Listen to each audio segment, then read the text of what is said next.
Bonjour, bonjour, bonjour bien-aimé. Notre Dieu est redoutable, il est vraiment bon. Merci Seigneur pour les temps que tu nous donnes, Seigneur Dieu de gloire, afin que nous puissions plonger nos regards dans ta parole, Seigneur, nos cœurs dans ta parole qui nous soutient, ta parole qui nous libère et ta parole qui nous fait du bien. Bénis ces moments éternels. Merci pour l'œuvre de Golgotha. Merci pour ton sang qui a coulé, Jésus-Christ. Et merci pour le Saint-Esprit qui est à l'œuvre. Laisse que tout l'honneur et toute la gloire montent à toi et à toi seul, Seigneur Jésus-Christ de Nazareth. Amen. Amen, amen. Nous allons lire, bien-aimés. Nous avons nos Bibles, nos smartphones. Nous allons lire 1 Roi chapitre 20. Daniel, le deuxième chapitre, 1 Thessaloniciens 3, les psaumes 87, Proverbes 25 de 18 à 19. Nous commençons par 1 Roi chapitre 20.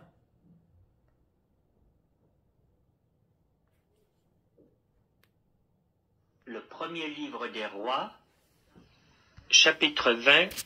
Ben-Hadad, roi de Syrie, rassembla toute son armée. Il avait avec lui 32 rois, des chevaux et des chars. Il monta, mit le siège devant Samarie et l'attaqua. Il envoya dans la ville des messagers à Akab, roi d'Israël, et lui fit dire: « Ainsi parle Ben-Hadad. Ton argent et ton or sont à moi. Tes femmes et tes plus beaux enfants sont à moi. » Le roi d'Israël répondit: « Roi, mon seigneur, comme tu le dis, je suis à toi avec tout ce que j'ai. » Les messagers retournèrent et dirent: « Ainsi parle Ben-Hadad. Je t'ai fait dire, tu me livreras ton argent et ton or, tes femmes et tes enfants. J'enverrai donc demain à cette heure mes serviteurs chez toi.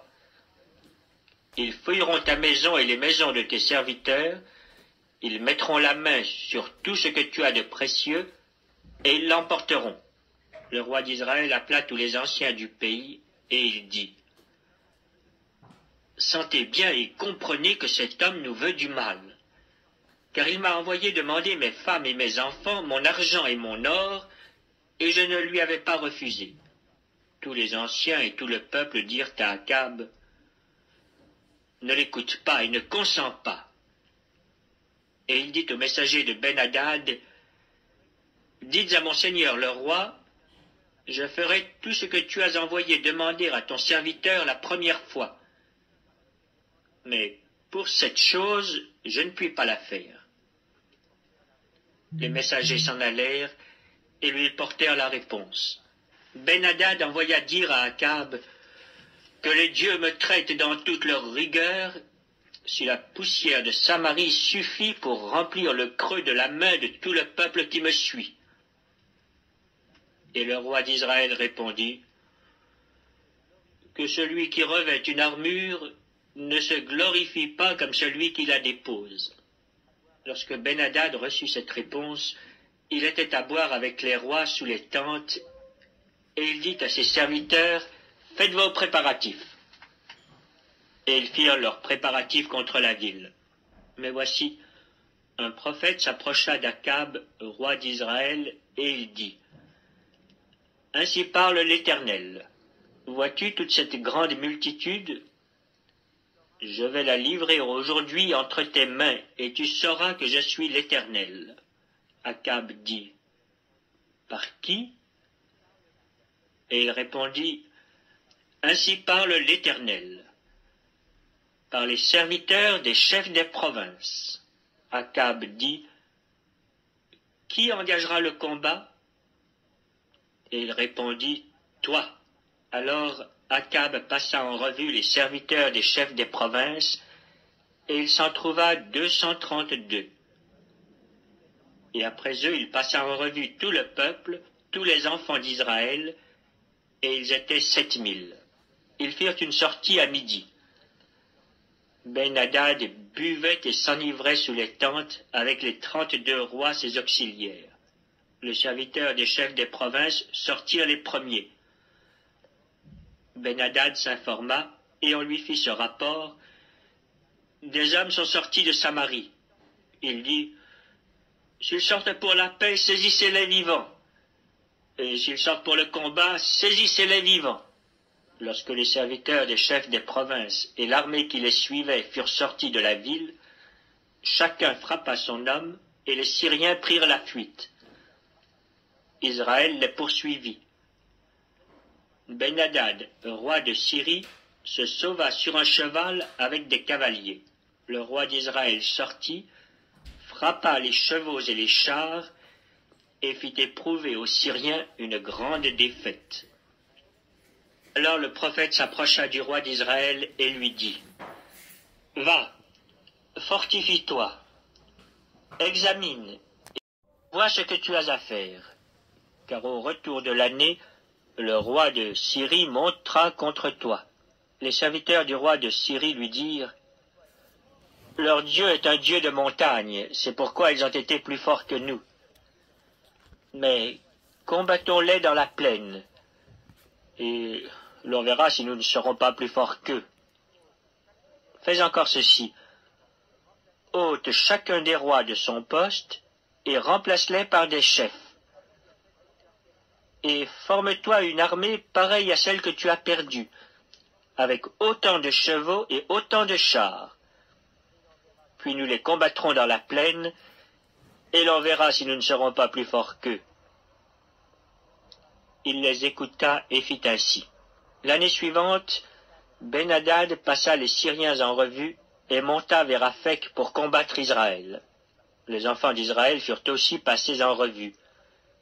Ils reçurent des vivres, et ils marchèrent à la rencontre des Syriens. Ils campèrent vis-à-vis d'eux, semblables à deux petits troupeaux de chèvres, tandis que les Syriens remplissaient le pays. L'homme de Dieu s'approcha et dit au roi d'Israël, « Ainsi parle l'Éternel. Parce que les Syriens ont dit, « L'Éternel est un Dieu des montagnes et non un Dieu des vallées. » Je livrerai toute cette grande multitude entre tes mains, et vous saurez que je suis l'Éternel. » Ils campèrent 7 jours en face les uns des autres. Le 7e jour, le combat s'engagea, et les enfants d'Israël tuèrent aux Syriens 100 000 hommes de pied en un jour. Le reste s'enfuit à la ville d'Aphek, et la muraille tomba sur 27 000 hommes qui restaient. Ben-Hadad s'était réfugié dans la ville, où il allait de chambre en chambre. Ses serviteurs lui dirent, « Voici, nous avons appris que les rois de la maison d'Israël sont des rois miséricordieux. Nous allons mettre des sacs sur nos reins et des cordes à nos têtes, et nous sortirons vers le roi d'Israël. Peut-être qu'il te laissera la vie. » Ils se mirent des sacs autour des reins et des cordes autour de la tête, et ils allèrent auprès du roi d'Israël. Ils dirent, « Ton serviteur Ben-Hadad dit, « Laisse-moi la vie. » Akab répondit, « Est-il encore vivant?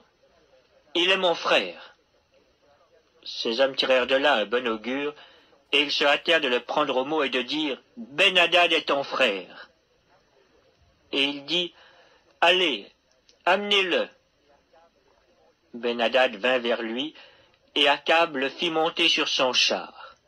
Ben-Hadad lui dit, « Je te rendrai les villes que mon père a prises à ton père, et tu établiras pour toi des rues à Damas, comme mon père en avait établi à Samarie. » Et moi, reprit Akab, je te laisserai aller en faisant une alliance. Il fit alliance avec lui et le laissa aller. Un des fils des prophètes dit à son compagnon, d'après l'ordre de l'Éternel, « Frappe-moi, je te prie. » Mais cet homme refusa de le frapper.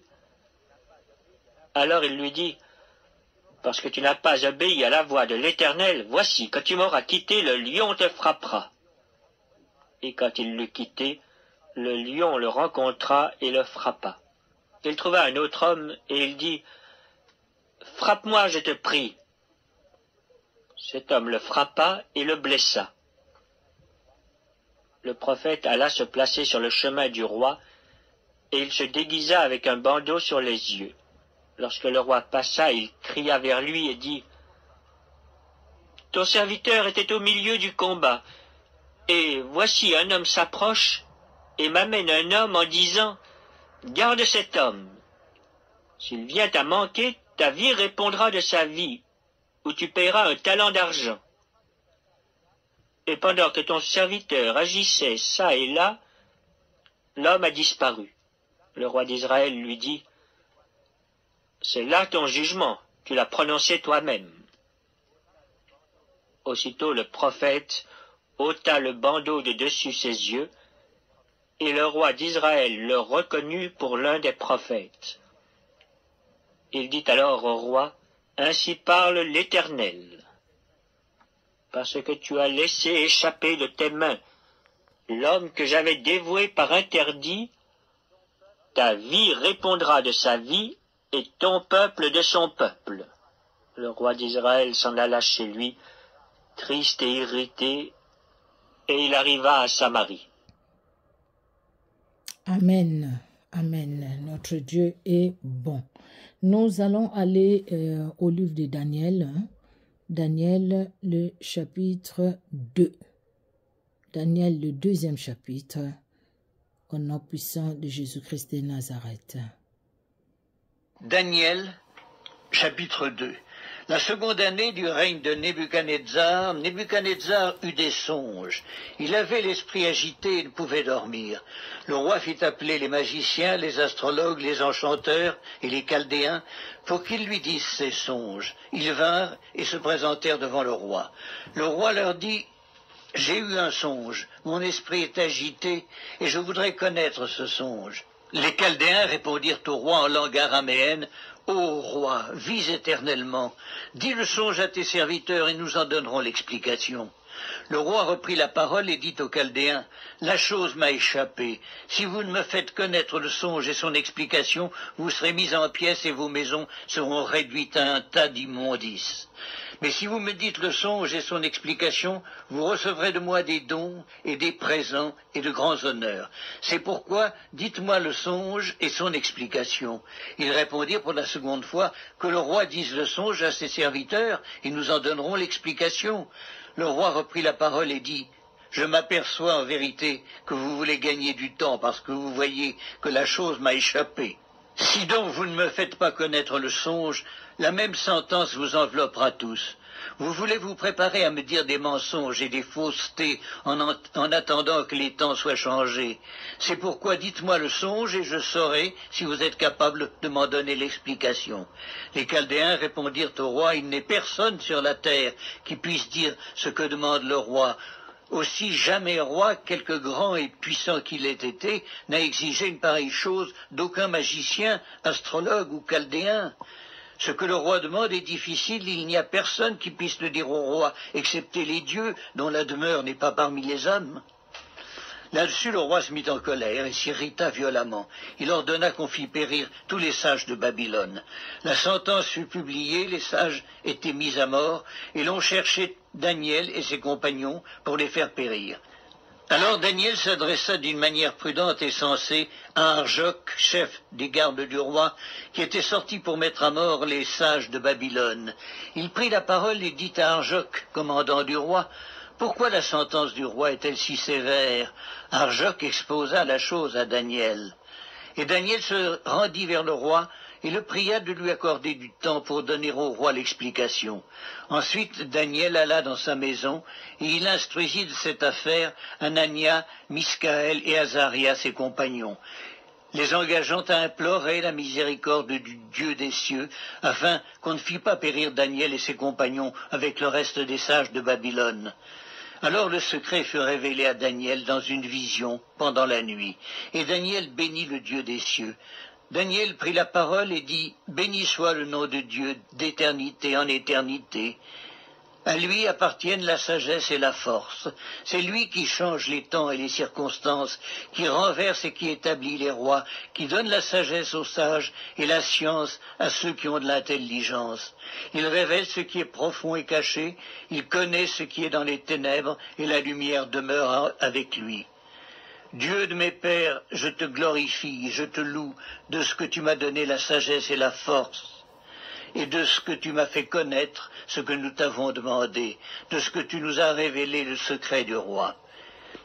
Après cela, Daniel se rendit auprès d'Arjoc, à qui le roi avait ordonné de faire périr les sages de Babylone.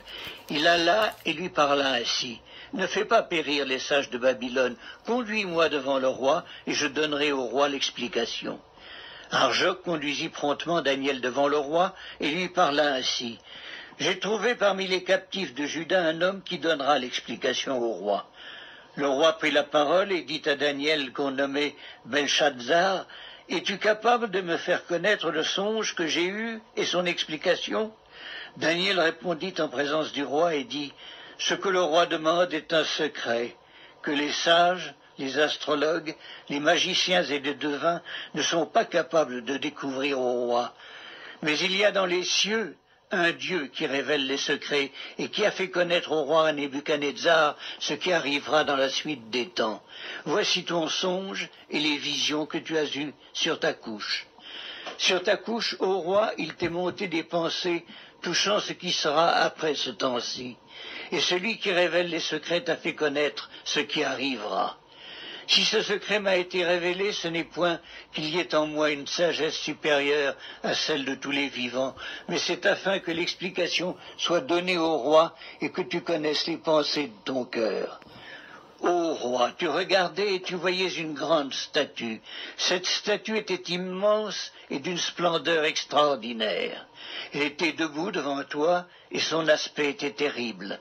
La tête de cette statue était d'or pur, sa poitrine et ses bras étaient d'argent, son ventre et ses cuisses étaient d'airain. Ses jambes de fer, ses pieds en partie de fer et en partie d'argile. Tu regardais lorsqu'une pierre se détacha sans le secours d'aucune main, frappa les pieds de fer et d'argile de la statue et les mit en pièces. Alors le fer, l'argile, l'airain, l'argent et l'or furent brisés ensemble et devinrent comme la balle qui s'échappe du nerf en été. Le vent les emporta et nulle trace n'en fut retrouvée. Mais la pierre qui avait frappé la statue devint une grande montagne et remplit toute la terre. Voilà le songe. Nous en donnerons l'explication devant le roi. Ô roi, tu es le roi des rois, car le Dieu des cieux t'a donné l'empire, la puissance, la force et la gloire. Il a remis entre tes mains en quelques lieux qu'ils habitent les enfants des hommes, les bêtes des champs et les oiseaux du ciel, et il t'a fait dominer sur eux tous. C'est toi qui es la tête d'or. Après toi, il s'élèvera un autre royaume, moindre que le tien, puis un troisième royaume qui sera d'airain et qui dominera sur toute la terre.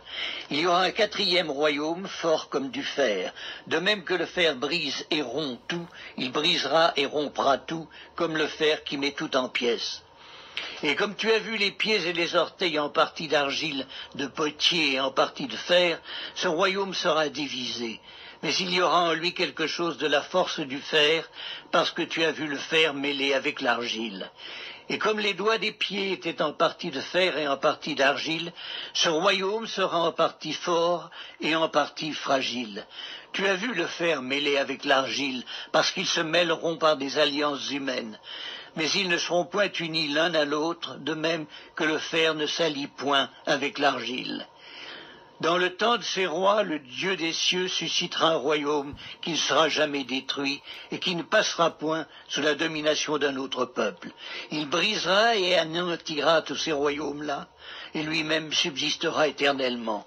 C'est ce qu'indique la pierre que tu as vue se détacher de la montagne, qui a brisé le fer, l'airain, l'argile, l'argent et l'or. Le grand Dieu a fait connaître au roi ce qui doit arriver après cela. Le songe est véritable et son explication est certaine. Alors le roi Nebuchadnezzar tomba sur sa face et se prosterna devant Daniel, et il ordonna qu'on lui offrît des sacrifices et des parfums. Le roi adressa la parole à Daniel et dit, « En vérité, votre Dieu est le Dieu des dieux et le Seigneur des rois, et il révèle les secrets, puisque tu as pu découvrir ce secret. » Ensuite le roi éleva Daniel et lui fit de nombreux et riches présents. Il lui donna le commandement de toute la province de Babylone et l'établit chef suprême de tous les sages de Babylone. Daniel pria le roi de remettre l'intendance de la province de Babylone à Shadrach, Meshach et Abednego. Et Daniel était à la cour du roi. Alléluia. Gloire au Seigneur, gloire à notre Dieu. Notre Dieu est vraiment redoutable, ce qu'il fait. Il est celui qui révèle les choses cachées parce que c'est lui qui connaît toutes choses. Rien n'échappe à son contrôle parce qu'il est Dieu. Alléluia. Nous poursuivons notre lecture biblique dans 1 Thessaloniciens chapitre 3. 1 Thessaloniciens chapitre 3. Première épître de Paul aux Thessaloniciens, chapitre 3. C'est pourquoi, impatients que nous étions et nous décidant à rester seuls à Athènes, nous envoyâmes Timothée, notre frère, ministre de Dieu dans l'évangile de Christ, pour vous affermir et vous exhorter au sujet de votre foi, afin que personne ne fût ébranlé au milieu des tribulations présentes, car vous savez vous-même que nous sommes destinés à cela. Et lorsque nous étions auprès de vous, nous vous annoncions d'avance que nous serions exposés à des tribulations, comme cela est arrivé et comme vous le savez. Aussi, dans mon impatience, j'envoyai m'informer de votre foi dans la crainte que le tentateur ne vous eût tenté et que nous n'eussions travaillé en vain. Mais Timothée, récemment arrivé ici de chez vous, nous a donné de bonnes nouvelles de votre foi et de votre charité, et nous a dit que vous avez toujours de nous un bon souvenir, désirant nous voir comme nous désirons aussi vous voir. En conséquence, frères, au milieu de toutes nos calamités et de nos tribulations, nous avons été consolés à votre sujet à cause de votre foi, car maintenant nous vivons, puisque vous demeurez fermes dans le Seigneur. Quelles actions de grâce, en effet, nous pouvons rendre à Dieu à votre sujet, pour toute la joie que nous éprouvons à cause de vous devant notre Dieu. Nuit et jour, nous le prions avec une extrême ardeur de nous permettre de vous voir et de compléter ce qui manque à votre foi. Que Dieu lui-même, notre Père et notre Seigneur Jésus aplanissent notre route pour que nous allions à vous. Que le Seigneur augmente de plus en plus parmi vous et à l'égard de tous cette charité que nous avons nous-mêmes pour vous, afin d'affermir vos cœurs, pour qu'ils soient irréprochables dans la sainteté devant Dieu notre Père, lors de l'avènement de notre Seigneur Jésus avec tous ses saints. Amen. Gloire à Jésus-Christ. Merci Seigneur. Merci éternel Dieu de gloire pour ta parole. Alors, nous allons lire le psaume 87. Le psaume 87, nous disons au nom de Jésus-Christ de Nazareth. Psaume 87. Des fils de Corée, psaume, cantique. Elle est fondée sur les montagnes saintes. L'Éternel aime les portes de Sion, plus que toutes les demeures de Jacob. Des choses glorieuses ont été dites sur toi, ville de Dieu. Je proclame l'Égypte et Babylone parmi ceux qui me connaissent. Voici le pays des Philistins. Tyr avec l'Éthiopie, c'est dans Sion qu'ils sont nés. Et de Sion, il est dit, tous y sont nés, et c'est le Très-Haut qui l'a fermé. L'Éternel compte en inscrivant peuple. C'est là qu'ils sont nés. L'Éternel compte en inscrivant peuple, en inscrivant les peuples. C'est là qu'ils sont nés. Et ceux qui chantent et ceux qui dansent s'écrient, toutes mes sources sont en toi. À toi l'Éternel qui fait toutes choses. L'Éternel aime les portes de Sion plus que toutes les demeures de Jacob. Alléluia. Des choses glorieuses ont été dites sur toi, ville de Dieu, sur toi, fils de Dieu, sur toi, fille de Dieu, parce que Dieu a une parole pour chacun de nous et il nous parle. Amen, amen. Nous allons finir par les Proverbes 25, de 18 à 19. Proverbe 25, 18, 19. Comme une massue, une épée et une flèche aiguë, ainsi est un homme qui porte un faux témoignage contre son prochain. comme une dent cassée et un pied qui chancelle. Ainsi est la confiance en un perfide au jour de la détresse. 19, oui, voilà. Comme une massue, une épée et une flèche aiguë, ainsi est un homme qui porte un faux témoignage contre son prochain. Ça, c'est très important. Que Dieu bénisse sa parole dans nos cœurs. Nous allons prier. Merci Seigneur pour ce temps que tu nous as accordé. Bénis encore vraiment ta parole dans nos cœurs, Éternel. Et tu es celui qui agit dans nos vies. Tu nous gardes et tu nous protèges, Éternel Dieu de gloire. Et c'est ton plan merveilleux que tu accomplis dans nos vies. À toi l'honneur, à toi la gloire. Dans le nom puissant de Jésus-Christ de Nazareth. Amen. Amen, amen. On se donne rendez-vous pour la prochaine lecture biblique. Que Dieu vous bénisse. Au revoir.